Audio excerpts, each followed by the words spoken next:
Hello everyone, this topic is digitalisation. Friends, ये topic बहुत ही लार्ज है और इसको मैंने फिर भी छोटे छोटे नोट्स बनाए हैं इसके, जिससे आपको कोई भी परेशानी ना हो। तो फ्रेंड्स, जो हमारे सब्सक्राइबर हैं एंड हमारे फ्रेंड्स, सो थैंक यू, आपने हमारे चैनल को सब्सक्राइब किया है। My new friend, my old friends, very thank you so much. D form first year pharmaceutic first का टॉपिक है, तो चलिए स्टार्ट करते हैं आपका बिना टाइम वेस्ट किए हुए, क्योंकि वैसे भी बहुत ही लार्ज टॉपिक है ये। किसी द्रव को गर्म करके वाष्प में परिवर्तन करने तथा उन वाष्प को ठंडा करके फिर से द्रव में परिवर्तित करने की क्रिया को आसवन कहते हैं। फ्रेंड्स, इसको मैंने बहुत ही शॉर्ट में लिखा हुआ है, जिससे आपको कोई भी प्रॉब्लम ना हो और मुझे भी खुद प्रॉब्लम नहीं हुई थी। ओके फ्रेंड्स, किसी द्रव को गर्म करके वाष्प में परिवर्तित करने तथा वाष्प को ठंडा करके फिर से द्रव में परिवर्तित करने की क्रिया को आसवन कहते हैं, मतलब डिस्टिलाइजेशन। अब डिस्टिलाइजेशन में वर्क क्या है? वाष्पीकरण प्लस संघनन। वाष्पीकरण प्लस संघनन। द्रव गर्म करने पर वाष्प, ठंडा करने पर द्रव। गर्म करने पर वाष्प बन जाता है, जिसे भाप भी कहते हैं। ठंडा करने पर द्रव बन जाता है।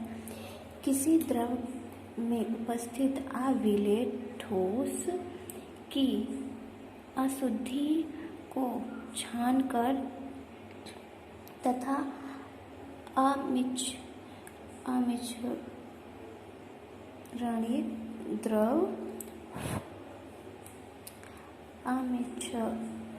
द्रव की अशुद्धि को पृथक्कीकरण फेनल की सहायता से दूर किया जा सकता है। विलेय ठोस का मिश्रणीय द्रव करने के लिए आसवन विधि का प्रयोग करते हैं। इसको विलेय ठोस या मिश्रण को द्रव करने के लिए आसवन का प्रयोग करते हैं। इस विधि से शुद्ध जल तथा अशुद्ध जल अलग अलग प्राप्त हो जाता है। इस डिस्टिलाइजेशन से शुद्ध अथवा अशुद्ध दोनों वाटर प्राप्त हो जाता है। डिस्टिलाइजेशन को 4 पार्ट में बांटा गया है। फर्स्ट, सिंपल डिस्टिलाइजेशन, फ्रैक्शनल डिस्टिलाइजेशन, स्टेम और वैक्यूम डिस्टिलाइजेशन।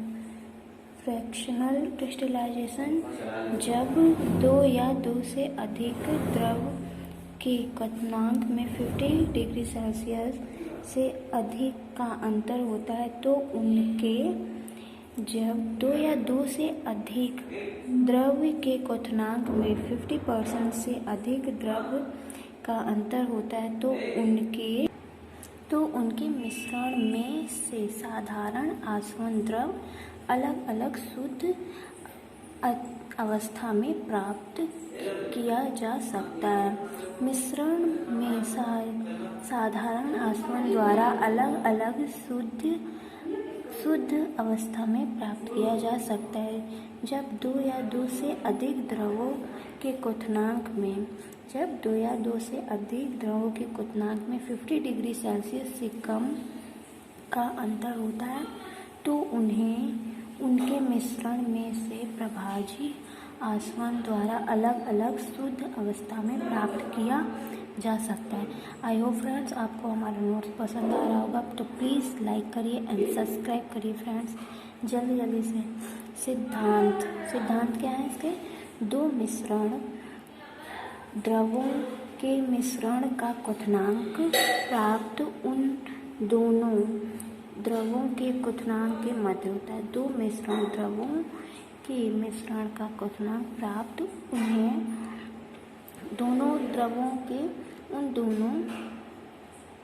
द्रवों के क्वथनांक के मध्य होता है। अब सेकंड पॉइंट, जैसे जैसे मिश्रण का वाष्पीकरण होता जाता है, वैसे वैसे मिश्रण का क्वथनांक भी बढ़ता जाता है। जैसे जैसे मिश्रण का वाष्पीकरण होता जाता है, वैसे वैसे मिश्रण का क्वथनांक भी बदलता जाता है।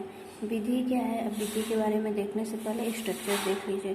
स्ट्रक्चर में भी मैंने बहुत ही इम्पोर्टेंट एंड शॉर्ट नेम लिखे हुए। लिक्विड मिक्सचर इसे बोलते हैं। रिसीवर ये है, यहाँ से वाटर वाष्प बन के गिरता है, यहाँ से निकलता है वाष्प बन के ऊपर पर। ये लैविंग कंडेंसर है। एंड आई होप आपको सब पसंद आ रहा होगा। और आगे बढ़ते हैं। फर्स्ट पॉइंट क्या है विधि में? इसकी विधि में फर्स्ट पॉइंट क्या है? आसवन फ्लक्स में लिए गए द्रव का मिश्रण को धीरे धीरे गर्म करना चाहिए। आसवन फ्लक्स में लिए गए द्रव के मिश्रण को धीरे धीरे गर्म करना चाहिए। तीव्र से गर्म करने पर ग्राही में शुद्ध द्रव प्राप्त नहीं होता है। जिसपे ये रिसीवर है, इसपे शुद्ध द्रव प्राप्त नहीं होता है। सेकंड पॉइंट क्या कहता है? प्रभाजी आसवन के दौरान कम क्वथनांक वाले द्रव का पृथक्करण होते रहते हैं। प्रभाजी आसवन के दौरान कम क्वथनांक वाले द्रवों का पृथक्करण होते रहते हैं।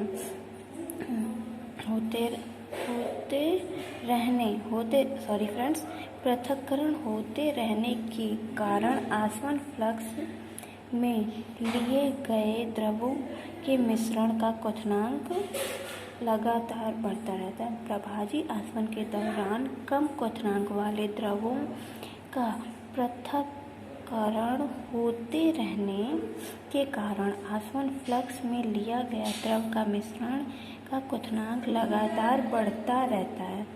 अब method of preparation of purified water करने का मेथड क्या है?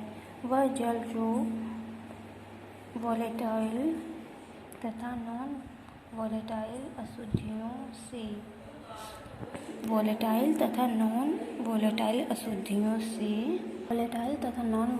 अशुद्धियों से फ्री हो प्यूरिफाइड वाटर कहलाता है। इस ड्रिंकिंग वाटर को डिस्टिलाइजेशन द्वारा बनाया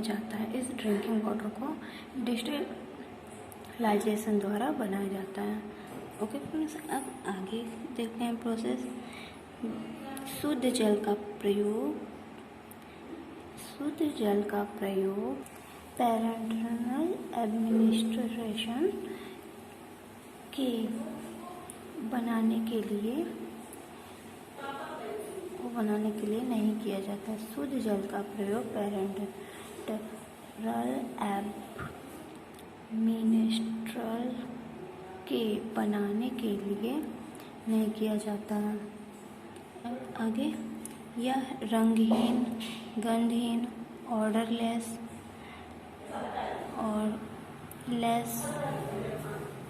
एंड क्लियर लिक्विड होना चाहिए। इनका pH 4.5 to 7.0 होता है। वह शुद्ध जल जो घुलनशील अशुद्धियों,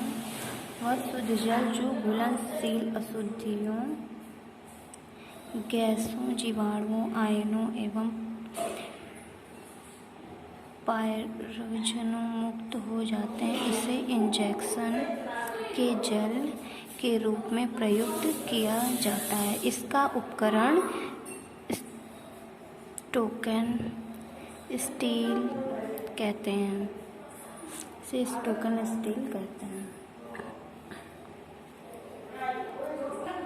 अब इसका स्ट्रक्चर देखते हैं।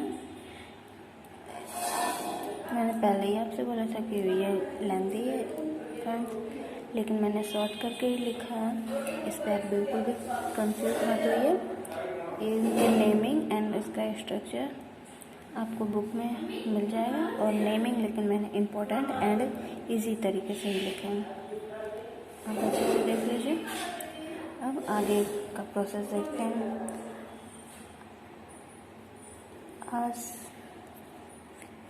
आश्रित जल का प्रथम भाग छोड़ दिया जाता है। आश्रित जल का प्रथम भाग छोड़ दिया जाता है।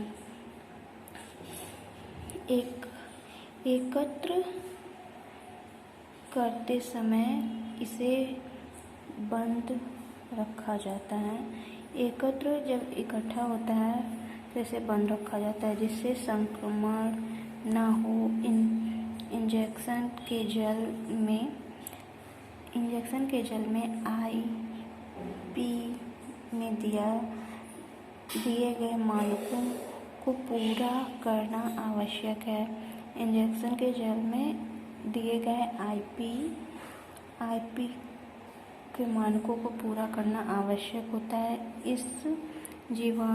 इसे जीवाणुहीन एवं पायरोजन मुक्त होना आवश्यक है।